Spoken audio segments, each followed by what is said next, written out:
Salut à tous! Alors maintenant que nous sommes en été, il serait peut-être temps de revenir sur deux challenges que j'ai réalisés au printemps dernier.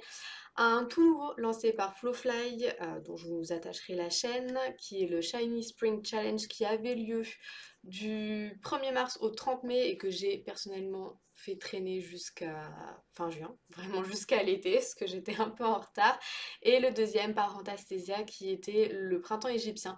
Je vais faire deux vidéos parce que sinon ça va être un peu long. Il y a quand même beaucoup d'entrées sur le Shiny Spring Challenge, donc on va commencer tout de suite. Il était divisé en plusieurs catégories, comme pour ce que vous avez sur le Pumpkin Autumn Challenge et sur le truc de l'hiver que je fais jamais, mais voilà, vous savez. Alors, j'ai tout ici, comme ça ce sera beaucoup plus simple. On avait dans la première partie l'éveil du printemps avec plusieurs catégories, dont la première est quitter le nid, où il fallait choisir un roman d'apprentissage. Alors, dans ma petite pile, je vais avoir les deux premiers livres sont également dans mon printemps égyptien, donc je vais pas trop m'étaler dessus ici, je le ferai dans la vidéo suivante. Donc, pour le roman d'apprentissage, j'avais choisi Airbag Pois Chiche de ça va être compliqué. Isha Schwaller Delubis, je sais pas du tout comment ça se prononce, mais bref, voilà, qui est une égyptologue. Donc on va suivre un jeune garçon, un jeune adolescent qui va nous présenter, on va dire, un peu la société égyptienne dans l'Antiquité.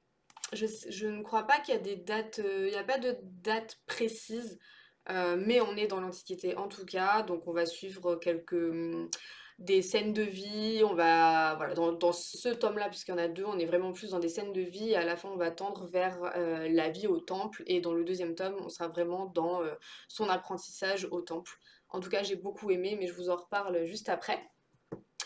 Pour la deuxième sous-catégorie, nous étions dans Jeune Pousse et il fallait lire un format court. Donc là, j'ai choisi Albert Cossery, Les affamés ne rêvent que de pain, qui est une des deux nouvelles. L'autre, c'est Danger de la fantaisie. Alors, Albert Cossery, je le découvrais, on est sur un auteur égyptien mais d'expression française, voilà. J'ai été un peu mitigée enfin, j'ai beaucoup préféré une nouvelle par rapport à l'autre, mais pareil, je vous en parlerai juste après, je m'étendrai un petit peu plus pourquoi. Donc, je pense que je découvrirai peut-être d'autres nouvelles, mais je ne sais pas si je me risquerai, entre guillemets, dans un roman de l'auteur. Après, nous avons Fais ce qu'il te plaît avec, au sens large, les sexualités. C'était vraiment soit ça, soit avoir un roman un peu spicy, comme il disait. Donc je me suis pas du tout... Enfin, j'avais rien qui tournait autour de la sexualité. Là, ce que j'ai voulu faire, c'est vider mon tiroir à lire et sinon trouver des livres en seconde main. Mais j'avais vraiment rien qui correspondait à ça et j'avais pas de livre en tête non plus. Donc je me suis redirigée sur le côté un peu spicy, mais entre très gros guillemets, avec La religieuse de Denis Diderot. Pourquoi du coup spicy là-dedans? Parce que dans toutes les mésaventures qu'il arrive à cette pauvre fille qui est contrainte d'entrer dans un couvent vraiment contre son gré, elle doit prendre le voile alors qu'elle n'a pas du tout envie.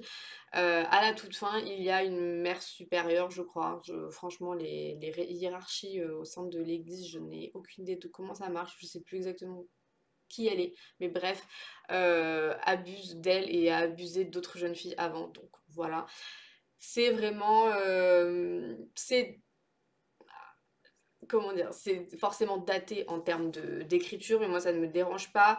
La chose la plus simple qui vous vient à l'esprit quand vous pensez à ce type d'écriture-là, c'est les liaisons dangereuses. On est un peu dans ce style d'écriture.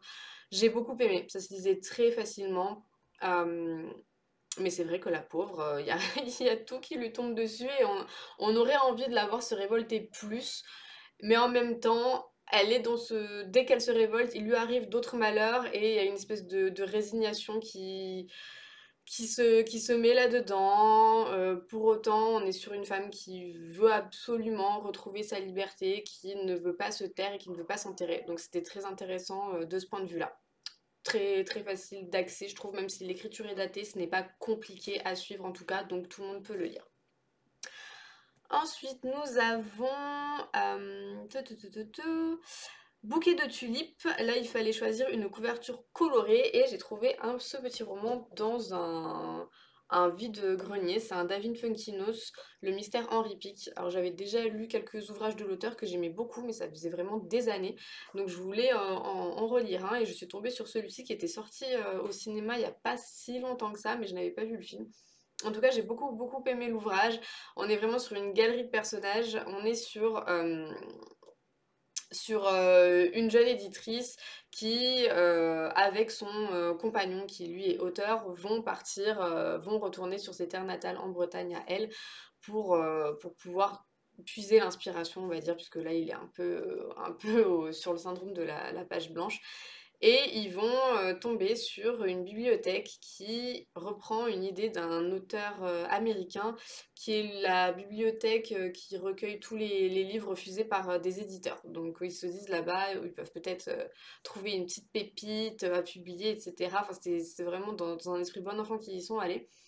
Et ils vont effectivement tomber sur un manuscrit qui est sensationnel et ils ne comprennent pas comment il a pu atterrir là et que personne ne se soit chargé. Donc l'éditrice va s'occuper de le publier et il va se passer plein de choses pour vraiment les habitants de ce petit patelin en Bretagne qui vont se demander comment est-ce que donc Henri Pic a pu écrire ça alors que c'était le pizzaiolo du coin qui était bien simple dans sa vie mais qui n'était pas un littéraire qui n'avait pas d'appétence à la lecture ou à l'écriture, sachant que c'était un livre un peu recherché, qui faisait des parallèles avec Pushkin, enfin plein de choses. Donc ça va aussi susciter l'intérêt de critiques littéraires sur Paris, ça va remuer vraiment beaucoup de monde. C'est très drôle, ça se suit très bien.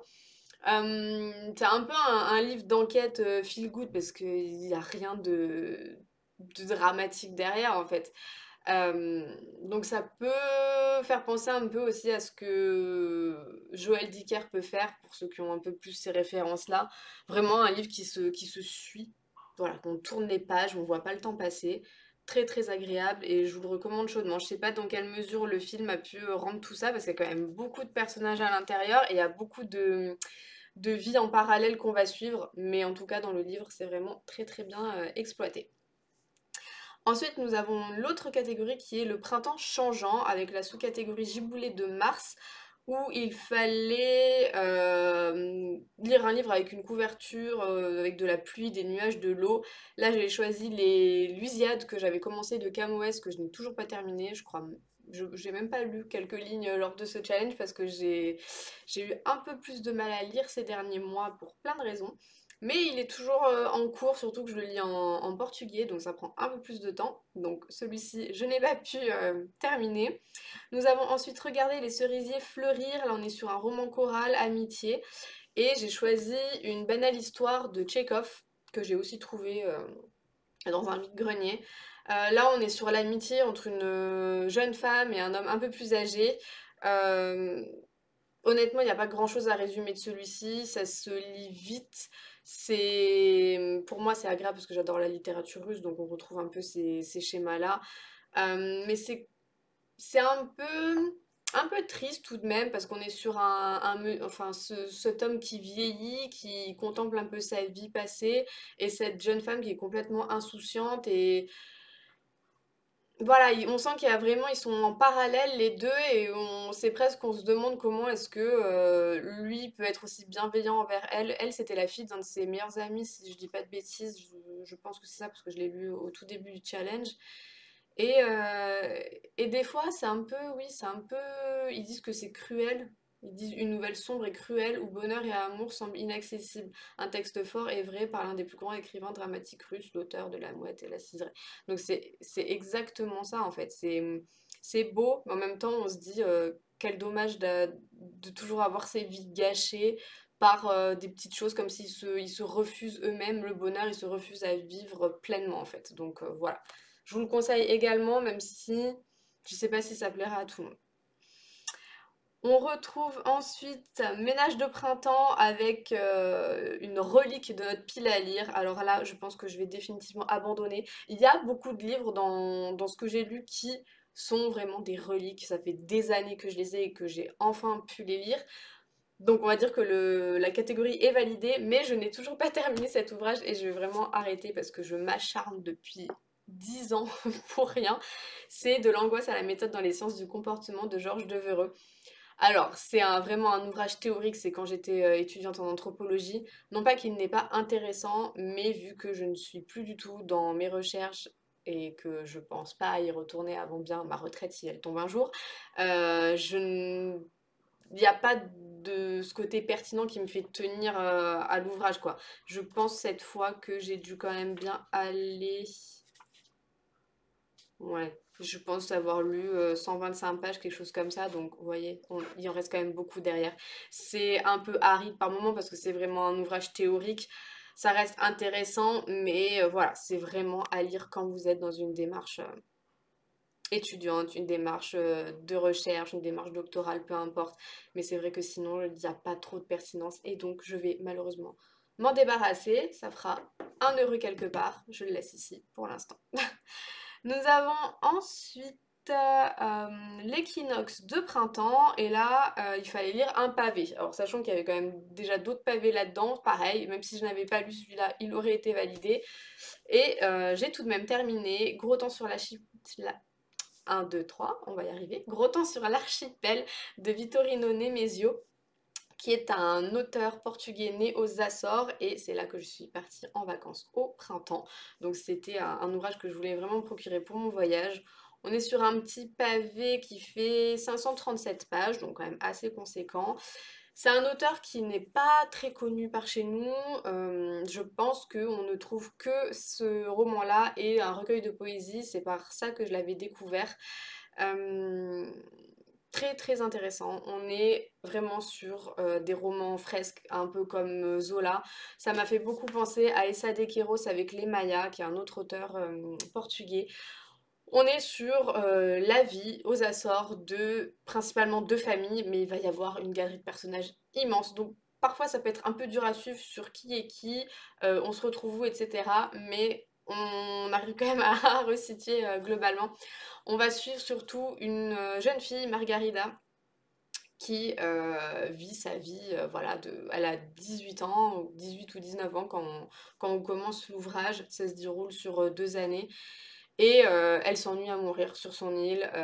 Elle veut pouvoir vivre ses amours avec Joao, qui est un peu l'ennemi de sa famille, en fait. Il y a deux familles un peu rivales. Ils ont parlé de Roméo et Juliette dans la 4e de couverture, mais je trouve pas du tout, parce que certes, les familles sont rivales, mais il y a vraiment une raison explicitée derrière, alors que dans Roméo et Juliette, on comprend pas trop. Bon, voilà, peut-être une lutte de pouvoir ou quoi, alors que là, c'est pas du tout le cas. C'est vraiment des histoires de trahison, enfin voilà, on sait pourquoi, et pour autant ils s'aiment, mais c'est pas d'un amour, c'est pas une passion dévorante qu'on va retrouver tout au long du livre en fait. C'est vraiment comme deux jeunes gens qui tombent amoureux et puis ils pensent l'un à l'autre. Mais bon, Margarida, si au bout d'un moment elle s'est rendue compte qu'elle pouvait pas l'avoir, et ben elle va graviter autour d'autres hommes et tout. Elle va se faire une raison, elle va imaginer sa vie en dehors des Açores. Puis après elle se résigne finalement à rester là parce qu'elle voit que ça va être compliqué de partir. Elle a pas forcément beaucoup d'options. Il y a un de ses oncles qui vient depuis l'Angleterre, qui va un peu remettre en question pas mal de choses sur l'île, qui va un peu bousculer les choses. Et voilà, vraiment très très bien. On se rend compte aussi de ce qu'est la vie insulaire, parce qu'ils sont vraiment coupés du continent. Les Açores, c'est vraiment perdu dans l'océan Atlantique. Et donc, eux, ils n'ont pas trop d'écho de la guerre qui se déroule sur le continent, puisque ça se déroule en pleine Première Guerre mondiale. On est entre 1917 et 1919. Donc ils ont des échos, mais ils sont pas forcément touchés. Ils se mettent quand même à fantasmer des choses qui n'existent pas forcément. Ils ont d'autres problèmes qui leur sont plus concrets. Il y a la peste qui sévit sur l'île, beaucoup de choses comme ça. Un peu, donc très dense quand même, beaucoup de choses qui sont évoquées, mais j'ai vraiment beaucoup beaucoup aimé. C'est, je pense, un coup de cœur et je ne peux que vous le conseiller. C'est vrai qu'il est un peu cher parce qu'il n'est pas beaucoup édité, mais vraiment c'est très bien. Il est à 16 €. Mais voilà, si vous arrivez à le trouver d'occasion, foncez parce que c'est vraiment une très très bonne lecture. On retrouve ensuite la 3e catégorie, on y est déjà, c'est ça? Oui, c'est ça, la 3e catégorie avec le printemps révolté. La première sous-catégorie qui est le printemps arabe, où il faut lire une littérature nord-africaine. Alors, vu qu'on était dans le printemps égyptien, j'avais déjà de facto validé cette sous-catégorie, mais j'ai quand même choisi un Assia Djebar, que j'avais déjà dans ma pile à lire, La femme sans sépulture. Alors Asia Gebar, j'avais déjà lu Loin de Médine, il me semble, que j'avais beaucoup aimé, mais qui était assez ardu dans la manière d'écrire. J'ai un peu retrouvé ça dans La femme sans sépulture. Il y a une belle galerie de personnages, mais là on s'y retrouve assez facilement. Mais c'est vrai qu'elle a une manière d'écrire qui est un peu comme si on était sur un conte à l'oral en fait, qui est pas forcément, je dirais pas peut-être chantant, mais voilà, on va vraiment retrouver quelque chose un peu mythique dedans. Donc on se laisse porter par ça, mais c'est vrai que des fois, ça peut être un peu compliqué de rester focalisé sur certaines actions et autres. En tout cas, La femme sans sépulture, c'était très intéressant. On va parler de la guerre d'Algérie dans celui-ci, donc des thèmes qui sont assez lourds. On est vraiment... Je pense que c'est ce qu'elle fait dans sa littérature au global, parce que déjà, Loin de Médine, on se concentrait sur les femmes, et là, on est vraiment juste sur une galerie de personnages de femmes. Pour vous résumer un petit peu, on est sur l'histoire de Zoulira, qui est une héroïne résistante de la guerre d'Algérie, en fait. Et on ne sait pas où est passé le corps, d'où le titre, donc. Et il y a tout plein de spéculations qui vont se former autour. Et donc, la femme qui va en Algérie chercher des témoignages auprès de la famille, auprès de personnes qui l'auraient connue, euh, voilà, s'intéresse vraiment à toute cette période, va vouloir s'intéresser à la vie de ces personnes-là aussi pour un peu recomposer le quotidien de Zoulira, et c'était vraiment très très intéressant. Mais après, un peu ardu, peut-être pour certains à suivre. Nous avions ensuite L'œuf ou le lapin qui se veut se concentrer sur la cause animale. Alors je voulais pas lire quelque chose de trop lourd non plus. J'ai choisi un livre que j'avais depuis un certain temps, qui m'a été légué comme d'autres qui ont pu l'être ici.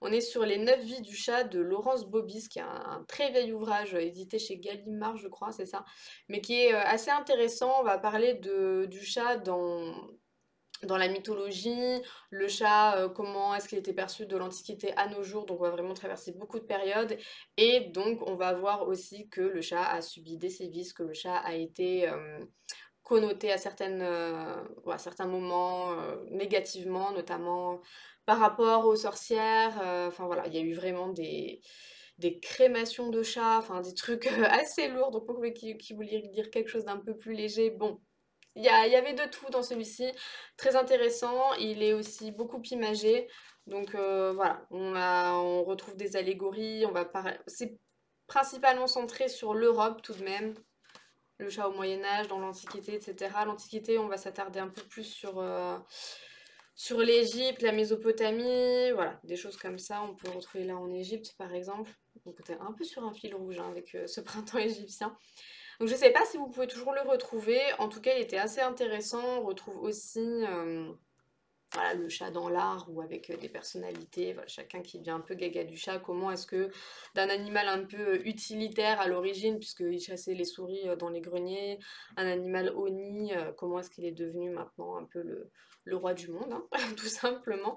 C'était vraiment assez bien fait, assez clair, et on a aussi toute une partie un peu plus scientifique qui va vraiment catégoriser le chat, enfin, il n'y a pas que des chats domestiques, d'où est-ce qu'ils viennent, est-ce que tous les félins sont de la même lignée, les lions, etc. Donc c'était quand même assez bien fait. Je peux vous le recommander si ça vous intéresse. Nous avions ensuite Sous les pavés la plage, il fallait lire une non-fiction, et là j'avais trouvé aussi de ce vide grenier Bas les voiles de Shador Javan, qui est une autrice iranienne mais qui vit en France, qui est je sais pas si on peut vraiment dire une activiste, mais en tout cas une féministe. Bas les voiles, ça a été publié il y a un petit moment maintenant, donc on sent que c'est un peu daté, 2006. C'est un peu daté sur certaines questions, mais ça reste quand même toujours intéressant, et ça permet toujours aussi de comprendre une époque, parce que ça a été publié quand il y a eu, enfin je pense autour de toutes les questions de l'interdiction du voile à l'école notamment. Shador Javan donc a vécu en Iran, est une autrice iranienne, donc elle connaît quand même bien son sujet. Très intéressant, on n'est pas forcément d'accord avec tout ce qu'elle dit, mais il est très important de le lire. Je ne vais pas m'étendre davantage parce que comme il est tout petit, on va pas non plus faire un résumé de ses thèses, mais lisez-le absolument. Nous avons ensuite Oiseau migrateur avec tout ce qui est question de migration et d'exil. Donc là, j'ai un peu pris... Je suis pas partie sur un chemin qui était peut-être attendu avec peut-être des essais ou quelque chose qui serait plus sur déplacement de population par rapport aux guerres, etc. Même si là, on parle de la Seconde Guerre mondiale dans cet ouvrage. Bref, j'ai lu La décision de Britta Boller, que j'ai trouvé aussi donc, dans ce vide-grenier. Je me suis un peu laissée embarquer par la quatrième de couverture qui en fait nous dit qu'on va se concentrer sur Thomas Mann quand il a dû quitter l'Allemagne on est juste avant la guerre je crois, hein. Oui, c'est ça, c'était en 1936, donc à la montée d'Hitler au pouvoir, quand on voyait vraiment que ça devenait très compliqué, mais on est encore un peu avant la guerre. Thomas Mann a dû fuir en Suisse avec sa famille, et on est sur tout un processus qui va faire de est-ce qu'il doit prendre position, est-ce qu'il doit parler sur ce qu'il se passe en Allemagne en opposant son désaccord franc. Et il avait écrit du coup quelque chose qui devait être publié dans un journal, mais il ne savait pas s'il devait le publier ou pas. Ses enfants le poussaient à le faire, sa femme aussi, mais lui, pour tout un tas de raisons, n'était pas sûr. Et donc on va suivre un petit peu tout ce cheminement de pensée.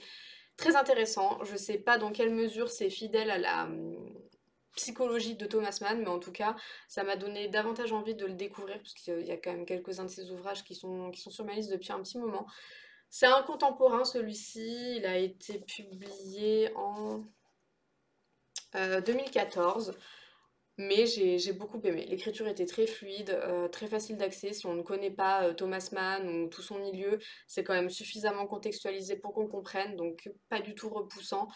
Britta Boller, qui est l'autrice, elle est née en Allemagne, mais elle vit en Hollande. C'est une avocate, donc voilà, elle a vraiment une écriture très précise, très claire. Et j'ai beaucoup aimé celui-ci, donc je peux vous le recommander tout à fait. Ensuite, nous avons le printemps verdoyant, qui est donc notre dernière catégorie, avec la sous-catégorie Bal des hirondelles, où il fallait lire quelque chose autour de la danse et de la musique. Et là, ça se corse un petit peu plus. J'avais sur ma liste depuis très longtemps une biographie de Maria Carré qui me faisait de l'œil. C'est Maria Carré Casta Diva de Valentin Grimaud. Alors, moi j'aime beaucoup Maria Carré, je connais quand même pas mal sa vie, on va dire, et je voulais quand même un petit ouvrage là-dessus. Ouvrage qui est quand même assez bien fait, mais qui par moments est quand même relativement indigeste. Valentin Grimaud, l'auteur, on sent que c'est un lettré. Qu'est-ce qu'il a déjà? Est-ce qu'il a une maîtrise? Il a quoi? Il a fait Normal Sup, c'est un agrégé de lettres modernes, voilà, et on sent qu'il veut nous le faire comprendre. Et t'inquiète pas, Valentin, on l'a bien compris. Des fois, il y a des tournures de phrases qui sont quand même assez lourdes. Enfin voilà, c'est un peu pesant, parfois très pompeux, alors qu'on parle quand même d'un sujet assez léger. Alors on peut être tout à fait sérieux et léger, c'est possible, mais là, des fois, c'était trop, quoi. Tout de même intéressant. On parle un peu de tout. Je trouve qu'on s'attarde quand même pas mal sur son début de carrière. Euh, Peut-être c'est le début de carrière qu'on évoque un peu moins dans les vidéos qu'on peut voir sur YouTube, etc. Mais c'est vrai que après j'ai du mal avec les ceux aujourd'hui. Des Emancipation of Mimi, c'est vrai qu'on va quand même très très vite. Que je retrouve un petit peu. Tac, tac, tac. Ouais, on va dire que à partir de. Voilà. Tout ça là, ce petit bout, c'est vraiment sa partie de carrière la plus récente et tout ça, c'est ce qu'on va retrouver jusqu'à The Emancipation of Mimi presque, sachant que le livre, il a quand même été publié assez récemment, donc il y avait moyen peut-être de faire un peu plus. Donc voilà, c'était peut-être un peu dommage entre guillemets. On n'a peut-être pas assez insisté sur l'héritage qu'elle laisse à la musique, voilà, dans son ensemble et même dans l'impact visuel qu'elle a pu avoir et dans tout ce mythe de la diva que certaines ont pu reprendre. Voilà, donc bon, en demi-teinte, on va dire. Intéressant, mais honnêtement, vu la lourdeur du style, je sais pas si je vous le conseille à 100%. Nous avions ensuite quelque chose qui m'a un peu plus enthousiasmée, Perséphone, Flore et Brigitte, où il fallait lire quelque chose qui relève du conte, de la magie ou de la nature. Et là, j'ai réussi à trouver un mix un peu de tout ça. Ça fait très longtemps que je veux le lire. On est sur les livres de la Terre fracturée de N.K. Jemisin avec le tome 1, la cinquième saison.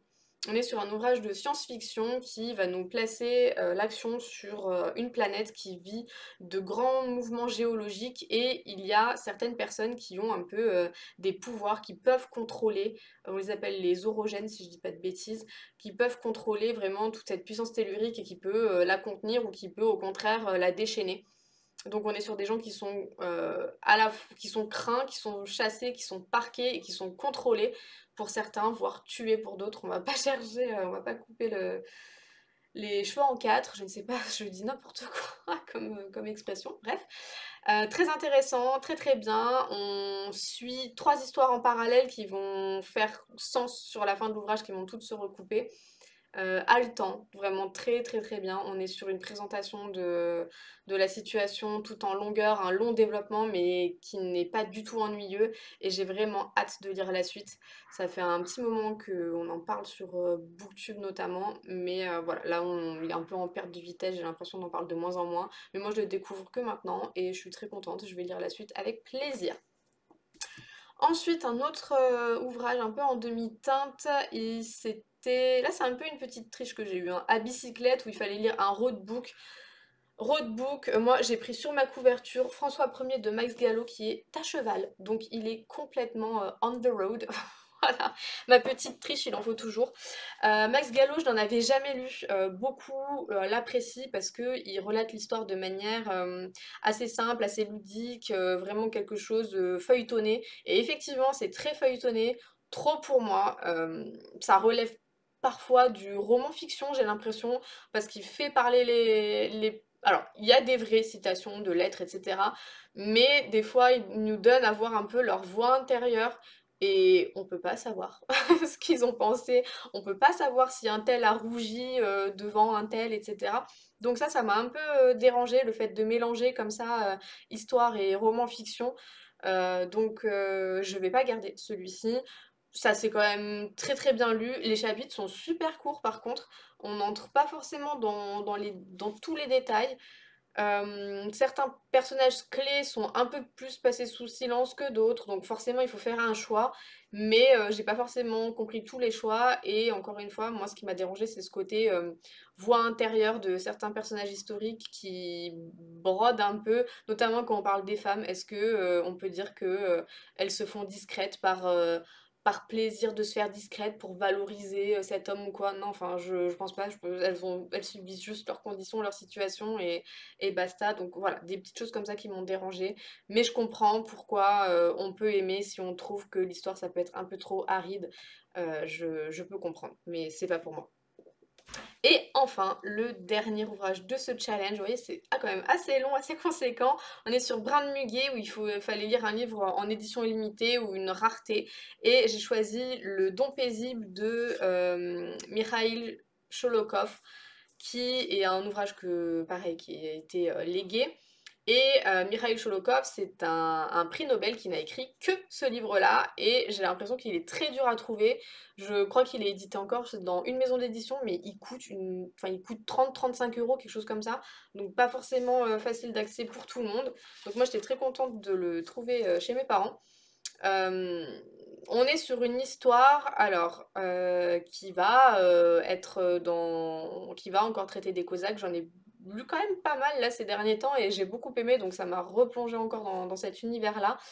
On va suivre un peu une famille qui a comme une espèce de malédiction sur elle en fait. On va suivre, on va dire, trois générations, plus ou moins brièvement. La première vraiment assez brièvement pour nous exposer la situation, la deuxième pour comprendre un peu plus les origines, etc. Et donc on est un plus focus sur la troisième. Ça peut faire penser un peu à La Fortune des Rougons de Zola, parce qu'on est vraiment sur... comme si on allait instaurer après une suite et qu'on... Enfin voilà. un peu dans cette idée-là, les origines, on va dire, de nos personnages. Donc assez intéressant là-dessus. Le livre est en deux parties. Je vous avoue que j'ai plutôt préféré la première partie où on avait vraiment plus ce côté nature, présentation des personnages, caractérisation, etc. La deuxième, ça me semblait un peu plus confus pour moi parce qu'il y avait énormément de personnages après et j'arrivais plus vraiment à savoir de qui on parlait, qu'est-ce qui se passait. Il fallait vraiment que je sois très concentrée. Mais la fin m'a rattrapée très très bien. Voilà. Mais je sais pas si je peux le conseiller à tous non plus parce que c'est. Ça peut paraître encore une fois aride si on ne connaît pas la littérature russe, il y a beaucoup de noms, il y a beaucoup de personnes qui se mélangent, il y a beaucoup de traditions qui sont représentées à l'intérieur. On va avoir tout ce qui est autour de la guerre, donc un peu des traditions militaires aussi. C'est assez dense quand même malgré la petite taille de l'ouvrage. On a beaucoup de violence, principalement envers les femmes, mais enfin, je saurais pas vous dire si ça peut être si dérangeant pour vous ou pas, parce qu'on n'est pas non plus dans une complaisance là-dessus. On n'est ni sur une dénonciation ni sur une complaisance, mais comme on peut retrouver par exemple dans du Zola, bah, c'est là parce que à l'époque ça se passait comme ça. Mais on comprend tout à fait que ce n'est absolument pas normal et voilà. On est sur aussi des présentations de femmes fortes, on est sur un peuple fier, un peuple qui est un peu en marge de l'Empire russe. Donc voilà, très intéressant historiquement parlant, mais je sais pas si, encore une fois, ça pourra plaire à tout le monde et d'autant plus qu'il est assez difficile à trouver. J'ai assez bien aimé, mais plus début et fin. Voilà. Donc on était vraiment là sur un Shiny Sprint Challenge assez conséquent. Finalement, il y a vraiment deux catégories que j'ai un peu skippées, on va dire, mais assez contente de moi là-dessus. Donc voilà, j'ai beaucoup parlé, je vais prendre un petit verre d'eau parce que là ça devient compliqué s'il faut que je tourne juste après la vidéo sur le printemps égyptien. Donc je vous retrouve tout de suite. Ciao ciao.